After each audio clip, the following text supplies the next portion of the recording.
Okay, நல்ல கேள்வி சுஜித். அந்த கண்டெய்னர் வந்து டேட்டா பேஸா இருந்ததுனால், இப்போ ஒரு உதாரணத்துக்கு அது வந்து ஒரு MySQL டேட்டா பேஸா இருந்தா 3306, ஆரக்கிளா இருந்தா உங்களுக்கு வந்து 1521, ஐ திங்க் SQL சர்வரா இருந்தா அதுக்கு இன்னொரு போர்ட் இருக்கு, ஐ திங்க் 1366 மறந்துச்சு எனக்கு. ஓகேங்களா?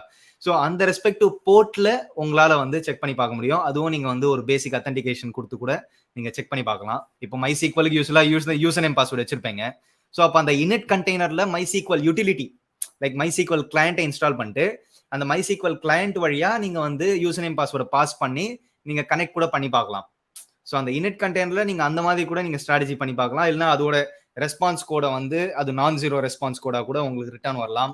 இல்லையா அந்த போர்ட்ல MySQL உண்மையிலேயே ஓடிட்டு இருக்கா இல்லையா அப்படின்றது வந்து நீங்க வெறும் அந்த போர்ட்ல ஒரு ஹெல்த் செக்கை நீங்க பண்ணாலே போதும். ஸோ இந்த மாதிரி ப்ரோப்ஸ் வந்து நீங்க யூஸ் பண்ணலாம்.